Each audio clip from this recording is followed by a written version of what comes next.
Hello friends, and today's story is from Winnie the Pooh, and it's Kanga and Baby Roo Come to the Forest.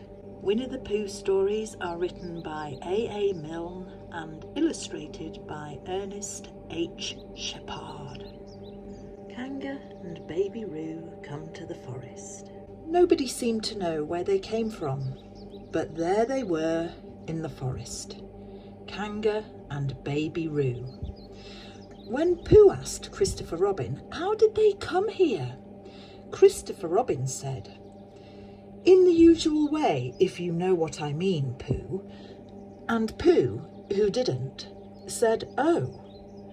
And then he nodded his head twice and said, in the usual way, ah.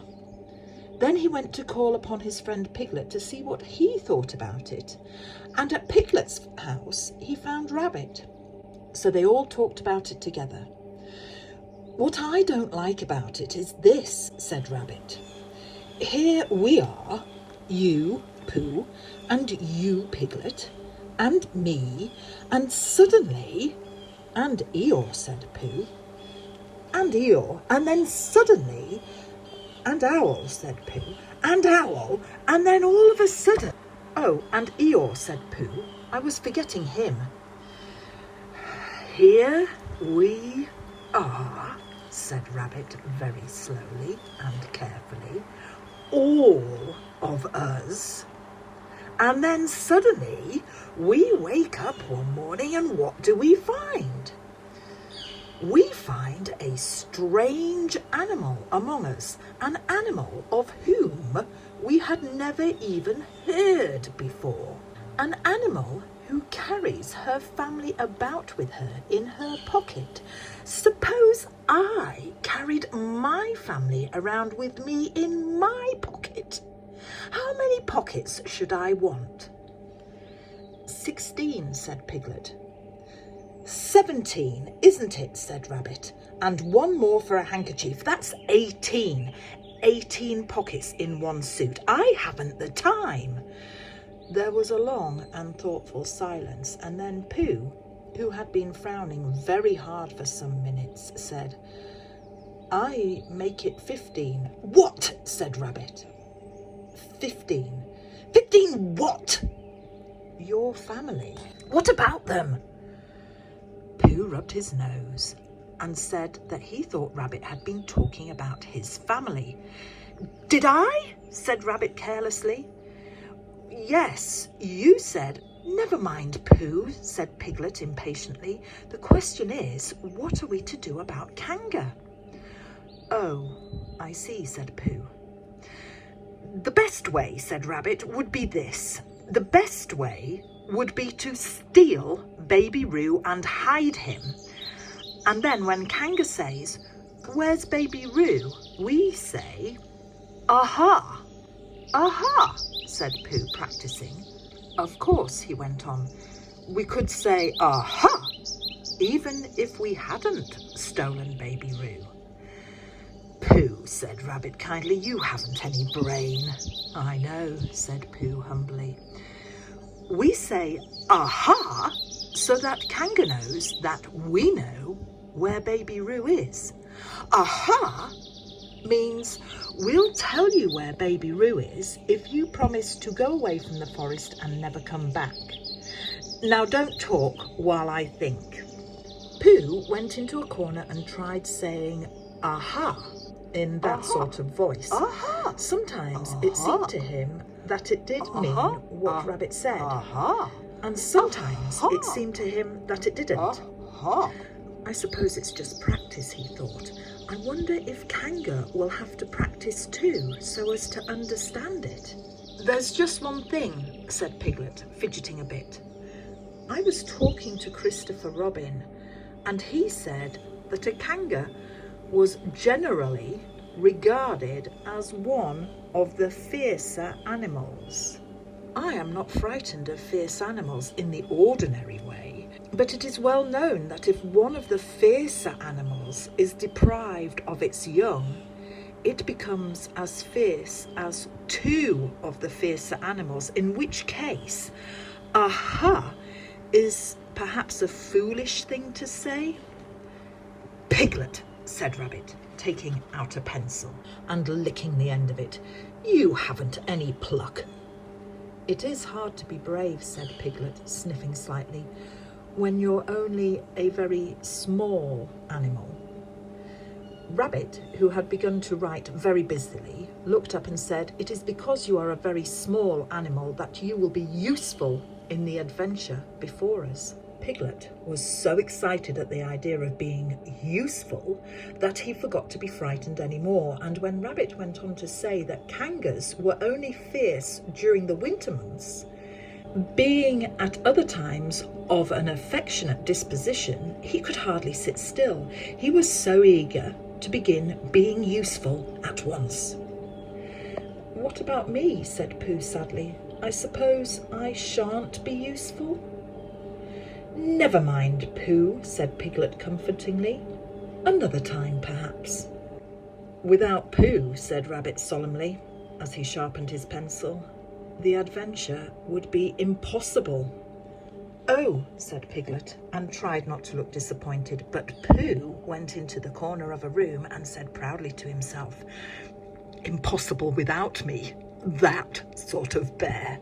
Now listen all of you, said Rabbit when he had finished writing, and Pooh and Piglet sat listening very eagerly with their mouths open. This was what Rabbit read out. Plan to capture Baby Roo. Number 1. General remarks. Kanga runs faster than any of us, even me. More general remarks. Kanga never takes her eye off Baby Roo except when he's safely buttoned up in her pocket. Number 3. Therefore, if we are to capture Baby Roo, we must get a long start because Kanga runs faster than any of us, even me. See number 1. Number 4. A thought. If Roo had jumped out of Kanga's pocket and Piglet had jumped in, Kanga wouldn't know the difference because Piglet is a very small animal. Number 5. Like Roo. Number 6. But Kanga would have to be looking the other way first so as not to see Piglet jumping in. Number 7. See number 2. Can you remember what number 2 was? Number 8. Another thought. But if Pooh was talking to her very excitedly, she might look the other way for a moment. Number 9. And then I could run quickly away with Roo. Number 10. Quickly. Number 11.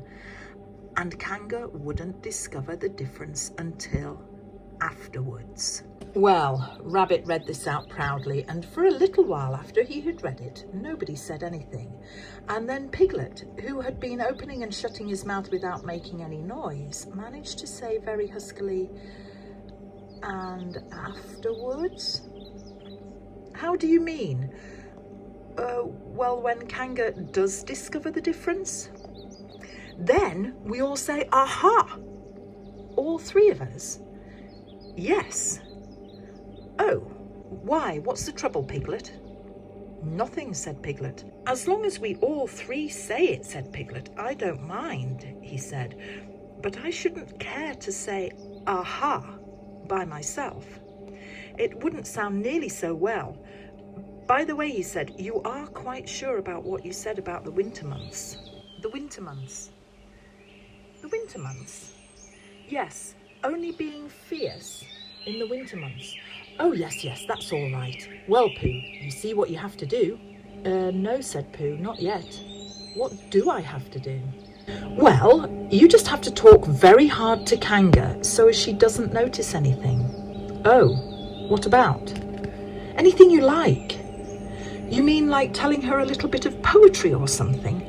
That's it, said Rabbit. Splendid. Now, come along. So they all went out to look for Kanga. Kanga and Roo were spending a quiet afternoon in a sandy part of the forest. Baby Roo was practicing very small jumps in the sand and falling down mouse holes and climbing out of them. And Kanga was fidgeting about and saying, just one more jump, dear, and then we must go home. And at that moment, who should come stumping up the hill but Pooh? Good afternoon, Kanga. Good afternoon, Pooh. "Look at me jumping," squeaked Roo, and fell into another mouse hole. "Hello, Roo, my little fellow." "We were just going home," said Kanga. "Good afternoon, Rabbit." "Good afternoon, Piglet." Rabbit and Piglet, who had now come up the hill from the other side, said good afternoon and hello, Roo, and Roo asked them to look at him jumping, so they stayed and looked, and Kanga looked too. "Oh, Kanga," said Pooh, after Rabbit had winked at him twice, "I don't know if you are interested in poetry at all." "Hardly at all," said Kanga. "Oh," said Pooh. "Roo dear, just one more jump and then we must go home." There was a short silence while Roo fell down another mouse hole. "Go on," said Rabbit in a loud whisper behind his paw. "Talking of poetry," said Pooh, "I made up a little piece as I was coming along. It went like this. Now let me see. Fancy," said Kanga. "Now, Roo dear." "You'll really like this piece of poetry," said Rabbit. "You'll love it," said Piglet. "You must listen very carefully," said Rabbit. "So as not to miss any of it," said Piglet. "Oh yes," said Kanga, but she still looked at Baby Roo. "How did it go, Pooh?" asked Rabbit. Pooh gave a little cough and began.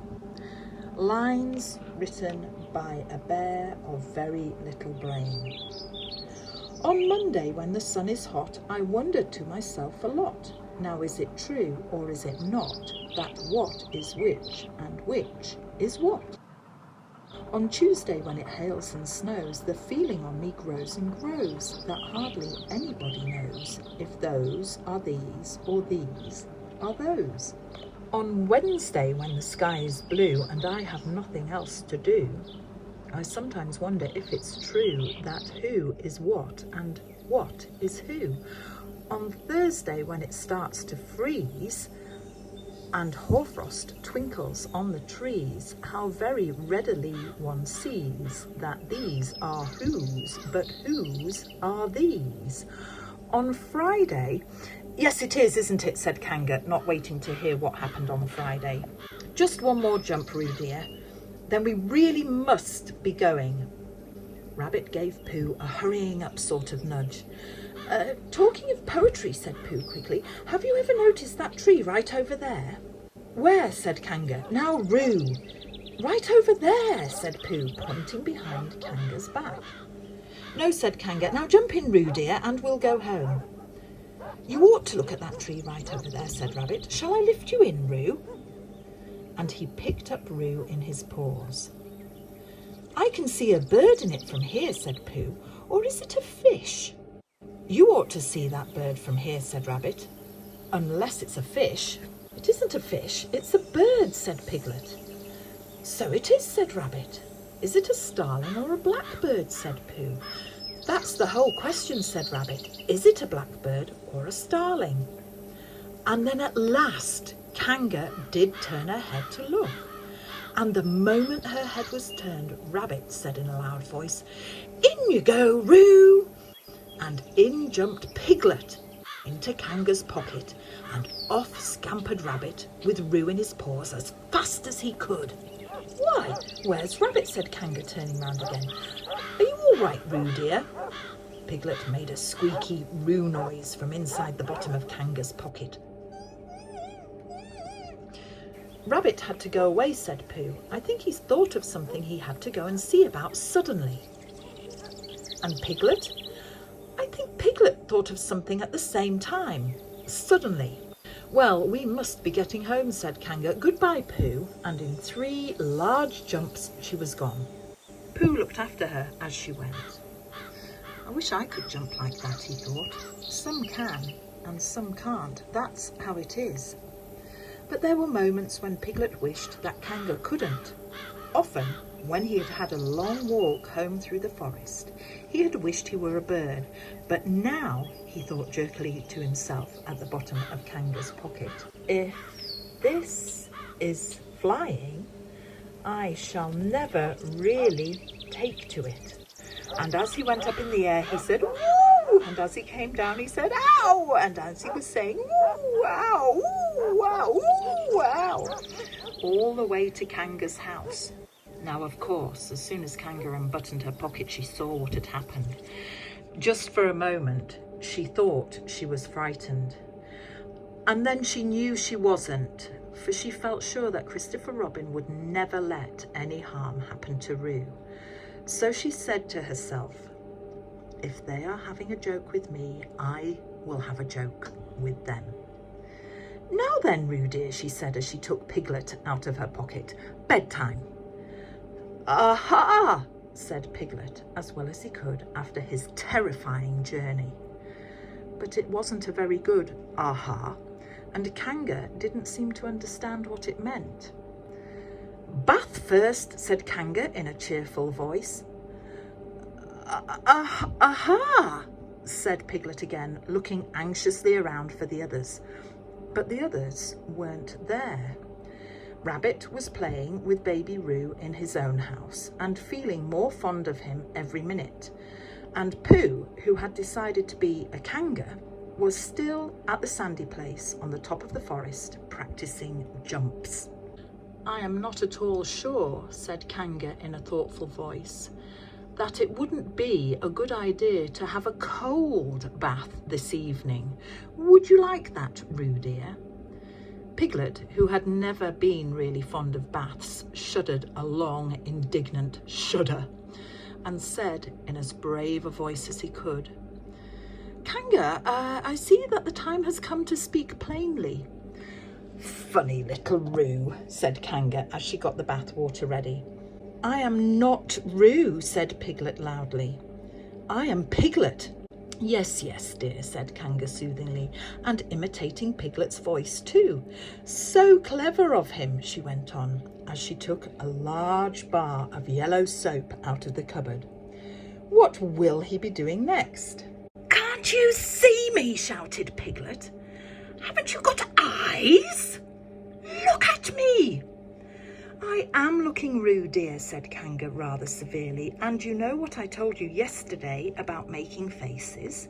If you go on making faces like Piglet's, you will grow up to look like Piglet, and then think how sorry you would be. Now then, into the bath, and don't let me have to speak to you about it again. Before he knew where he was, Piglet was in the bath, and Kanga was scrubbing him firmly with a large lathery flannel. Ow, cried Piglet. Let me out. I'm Piglet. Don't open your mouth, dear, or the soap goes in, said Kanga. There, what did I tell you? You did it on purpose, spluttered Piglet as soon as he could speak again, and then accidentally had another mouthful of lathery flannel. That's right, dear, don't say anything, said Kanga, and in another minute Piglet was out of the bath and being rubbed dry with a towel. Now, said Kanga, here's your medicine, and then bed. What medicine? Said Piglet. To make you grow big and strong, dear. You don't want to grow up small and weak like Piglet, do you? Well then. At that moment there was a knock at the door. Come in, said Kanga, and in came Christopher Robin. Christopher Robin, Christopher Robin, cried Piglet. Tell Kanga who I am. She keeps saying I'm Roo. I'm not Roo, am I? Christopher Robin looked at him very carefully and shook his head. You can't be Roo, he said, because I've just seen Roo playing in Rabbit's house. Well, said Kanga, fancy that. Fancy my making a mistake like that. There you are, said Piglet. I told you so. I'm Piglet. Christopher Robin shook his head again. Oh, you're not Piglet, he said. I know Piglet well, and he is quite a different colour.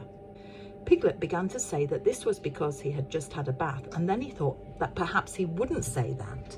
And as he opened his mouth to say something else, Kanga slipped the medicine spoon in and then patted him on the back and told him it was really quite a nice taste when you got used to it.